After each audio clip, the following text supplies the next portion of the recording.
2001 সালে একটি সাদামাটা মেয়ে যখন পুলিশের কাছে এসে একটা অভিযোগ দায়ের করতে চায়, তখনও কেউ আন্দাজ করতে পারেনি এই অভিযোগটা সেই শহরের সবচেয়ে ক্ষমতাশালী, বিত্তশালী ও প্রভাবশালী মানুষটির বিরুদ্ধে। আন্দাজ করতে পারেনি এই মামলা হয়ে উঠবে সবচেয়ে আলোচ্য বিষয়। আন্দাজ করতে পারেনি একজন ঈশ্বরতুল্য মানুষ রাতারাতি শিকার হবে জনগণের রোষানলের। আজ আমরা কথা বলছি যে ঘটনা নিয়ে, তা পরিচিত দোসা কিং এর মামলা নিয়ে। এমন এক ঘটনা যেখানে লোভ, লালসা, কাম, ক্ষমতার জালে ফেঁসে যায় বিবেক। দোসা কিং এর জীবনের উত্থান যেন সিনেমার মতো, তেমনি পতনটাও সিনেমার থেকে কম নয়। কিন্তু কেন হলো পতন? কেন লোভ লালসার জালে জড়িয়ে পড়লেন তিনি? এ কি ষড়রিপুরি খেলা, না মানুষের স্বভাব? 2001 সালের অক্টোবর, তামিলনাড়ুর ছবির মতো শহর কোডাইকানাল। সেদিন সকাল থেকেই মেঘলা, কখনো দু এক পশলা বৃষ্টি ধুয়ে দিচ্ছে রাস্তাঘাট, আবার কখনো ঝেঁপে আসা বৃষ্টিতে হেসে উঠছে গাছপালা। টাইগার চোলা জঙ্গলের ভিজে মাটির রাস্তায় শোনা যাচ্ছে দুজোড়া পায়ের আওয়াজ। এই আওয়াজ জঙ্গলের চেনা, আবার এই পা জোড়াও জঙ্গলকে চেনে হাতের তালুর মতো। টুকটাক কথা বলতে বলতে এগিয়ে আসছে দুই বনরক্ষী, মুরুগেশন আর রামন। জঙ্গলের রাস্তায় ঘুরে সব দেখে নিচ্ছে তারা। প্রতিদিনই দুজনে এভাবে টহল দেয়, চেনা জঙ্গলের প্রতিটি কোণা আরো ভালোভাবে দেখে নেয়। কিন্তু সামনে কি যেন একটা পড়ে আছে মনে হচ্ছে।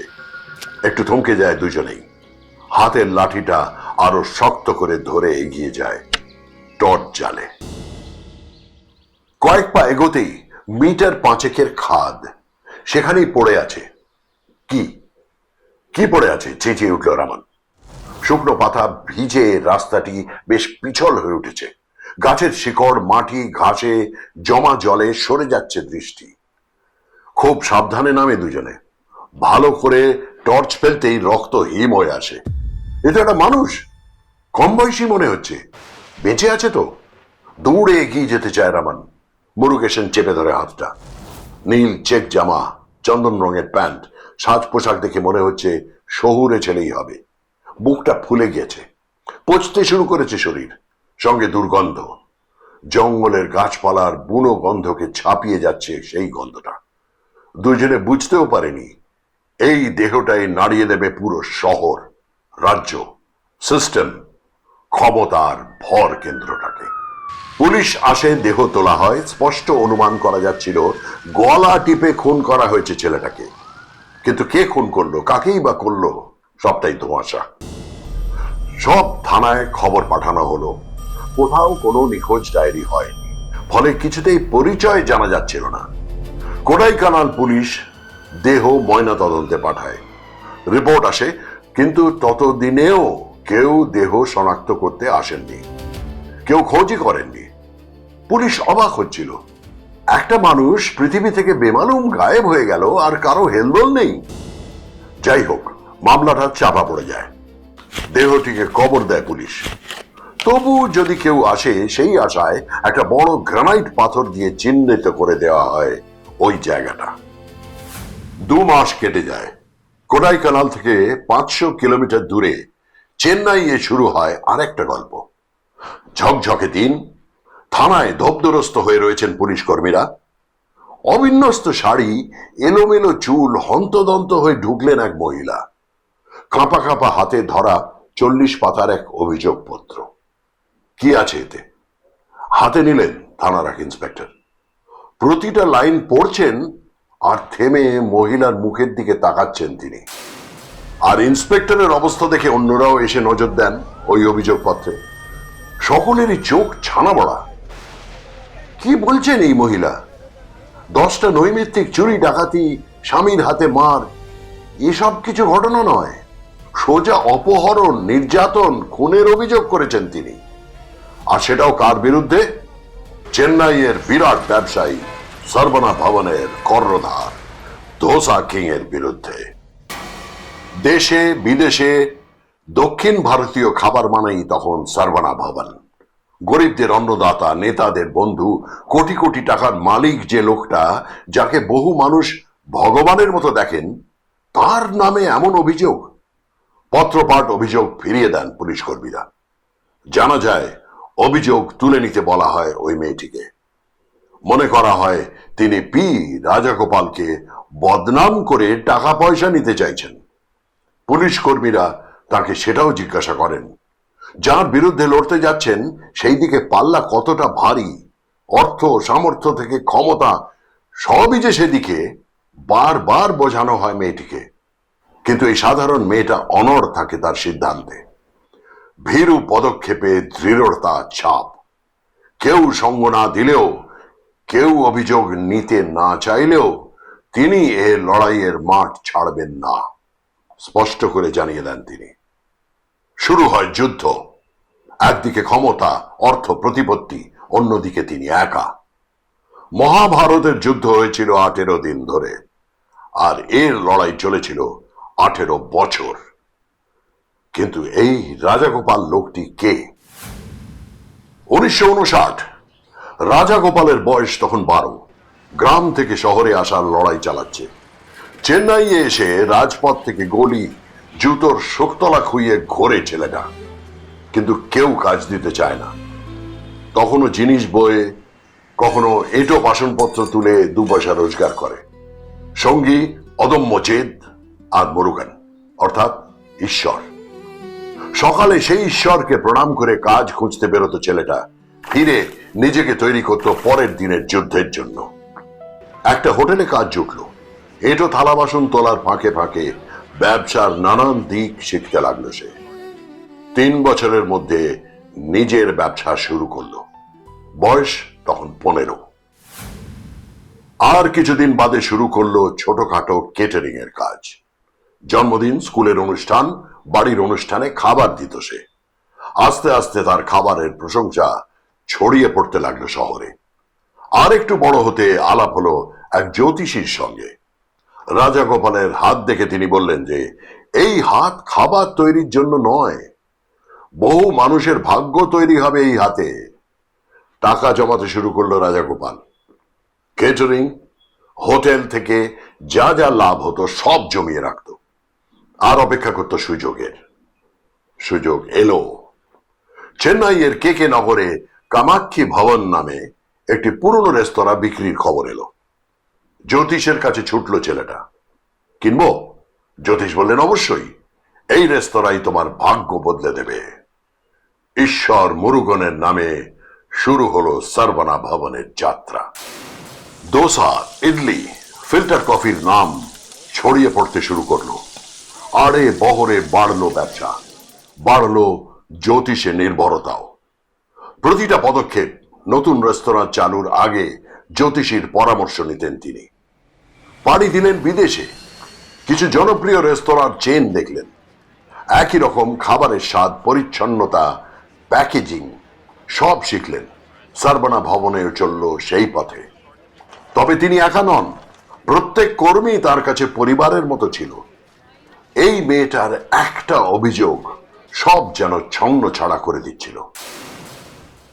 সেই সময় হোটেলের কাজ সংগঠিত শ্রমের ক্ষেত্রে ছিল না, কিন্তু রাজাগোপাল তার কর্মীদের চিকিৎসার সুবিধে, ঘুরতে যাওয়ার সুবিধে, নির্দিষ্ট ছুটিও দিতেন। তারাই তাকে বসিয়েছিল ভগবানের আসনে।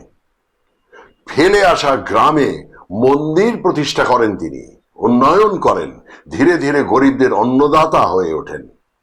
রাজাগোপালের কথায় প্রাণও দিতে পারত তার কর্মীরা। তবে এতদিনে শুধু কর্মচারীদের চোখে নয়, নিজের চোখেও যেন ঈশ্বর হয়ে উঠেছিলেন তিনি।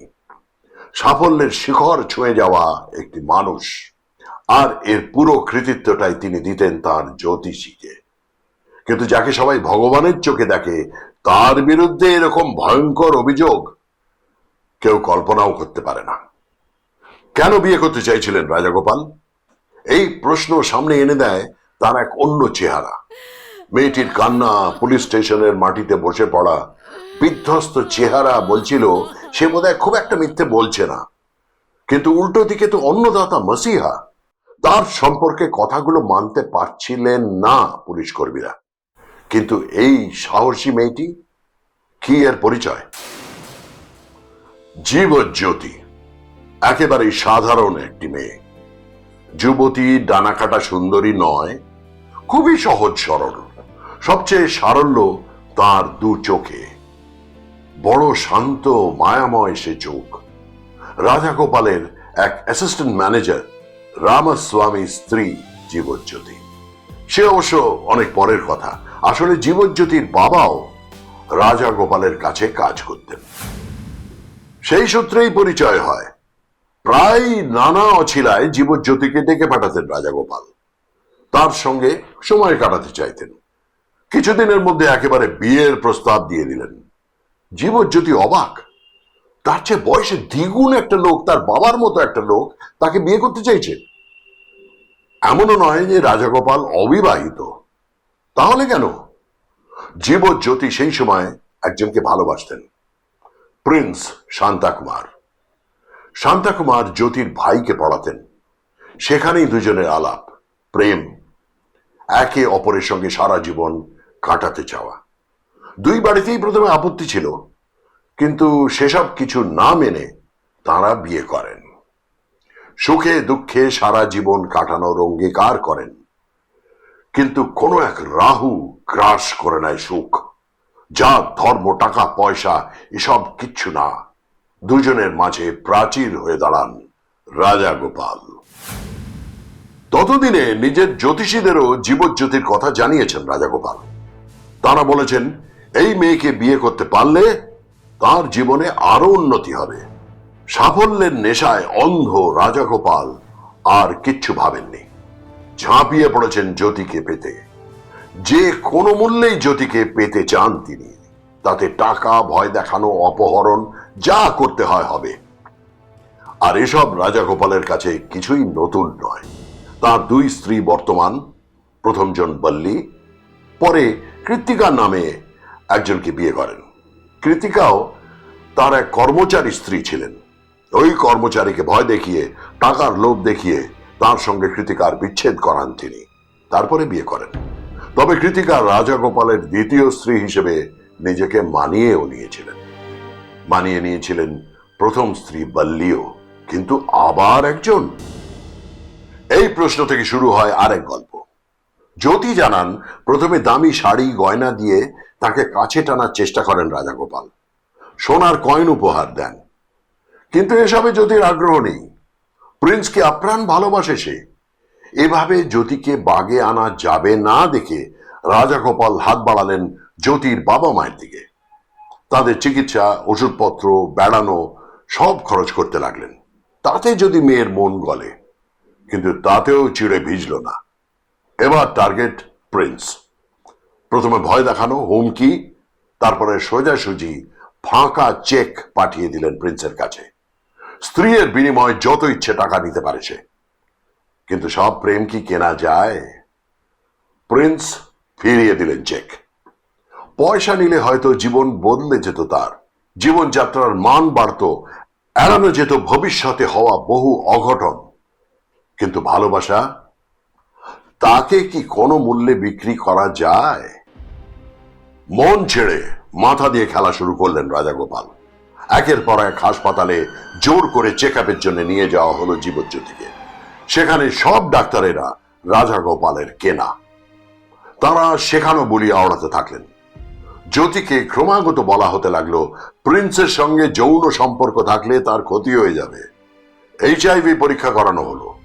জ্যোতি ছটপট করছিলেন ফাঁদে পড়া পাখির মতো।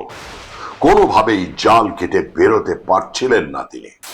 এই প্রসঙ্গে জ্যোতি পুলিশকে শোনায় আরেক ভয়ঙ্কর ঘটনা, যা ঘটেছে কিছুদিন আগেই।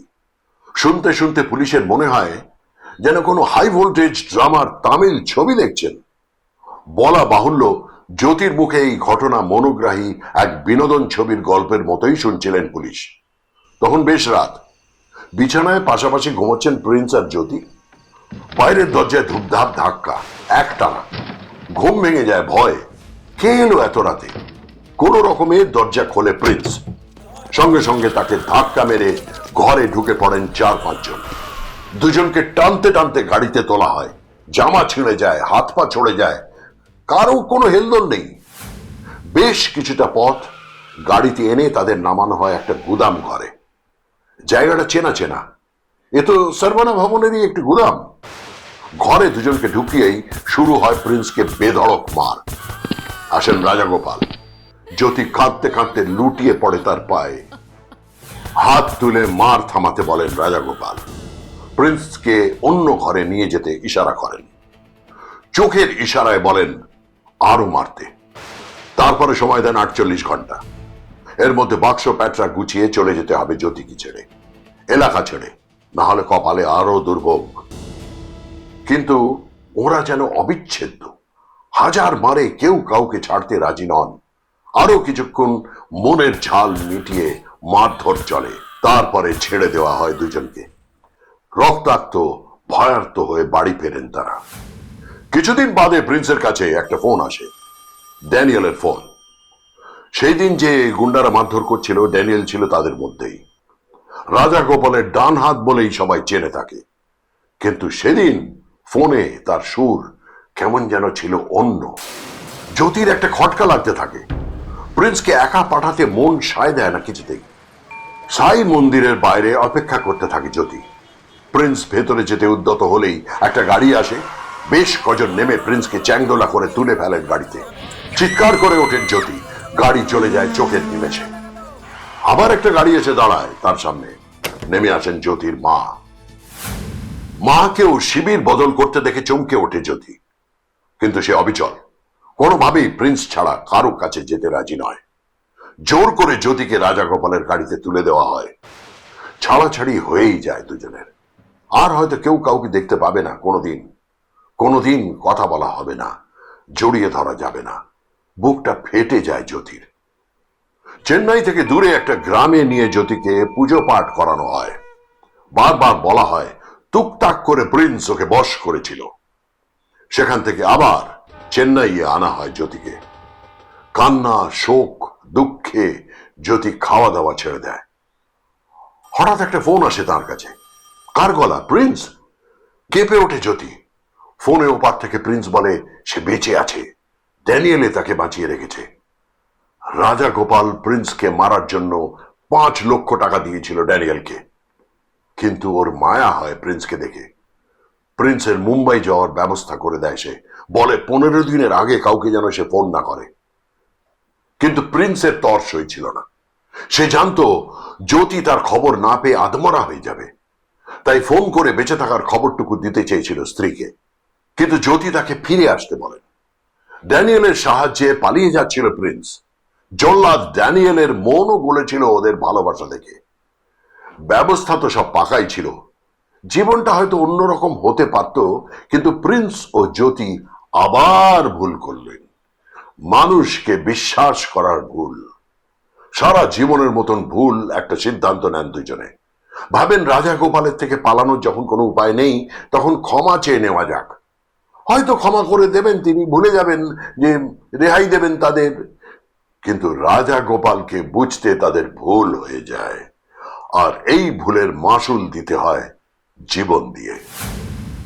দুজনে রাজা গোপালের কাছে যান। রাজা গোপাল বিস্মিত। যার মারা যাওয়ার কথা সে এখন তার চোখের সামনে।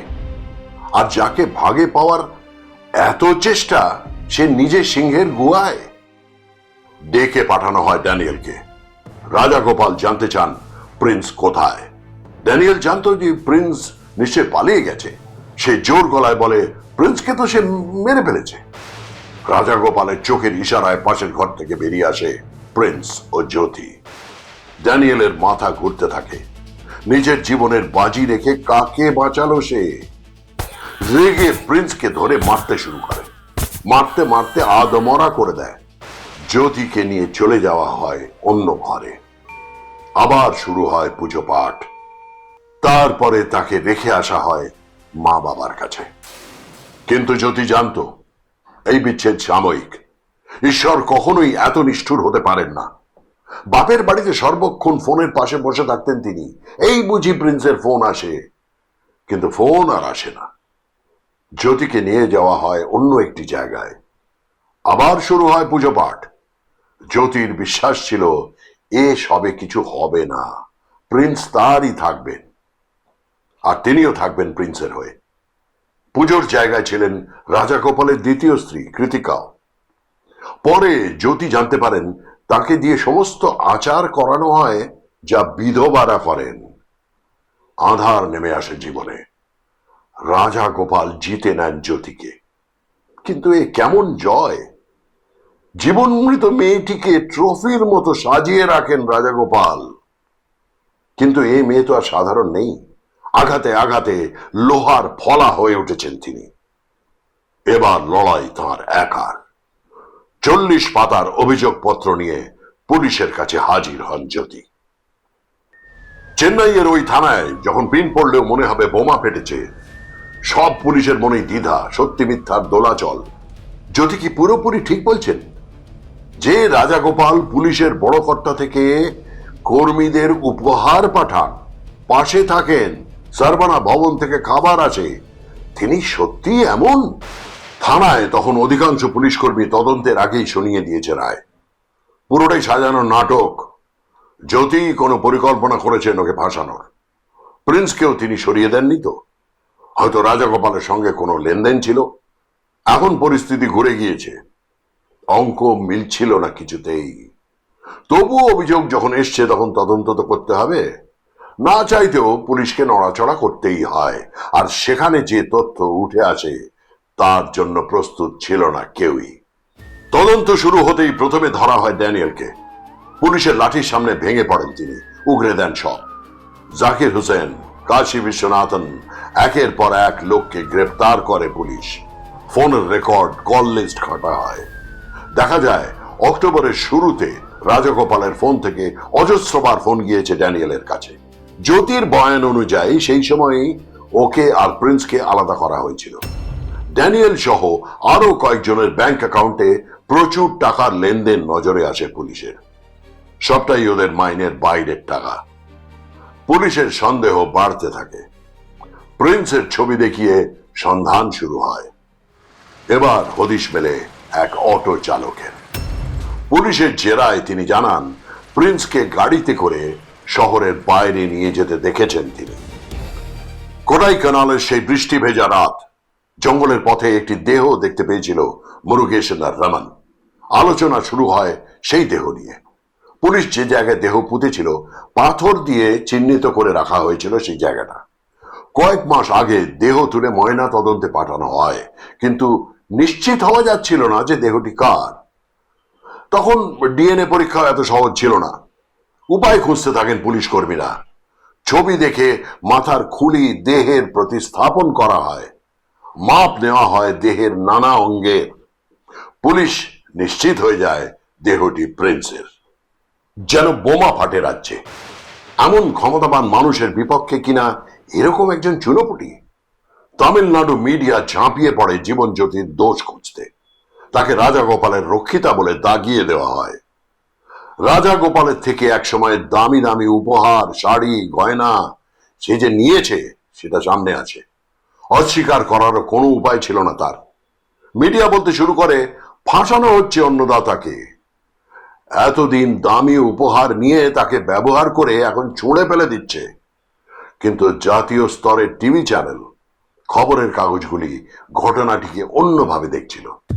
তাদের চোখে এক ধনী মানুষের লালসার শিকার সাধারণ মেয়ে, এভাবে দেখানো হচ্ছিল বিষয়টা। সারা দেশের সহানুভূতি, সহমর্মিতা গিয়ে পড়েছিল জ্যোতির উপর।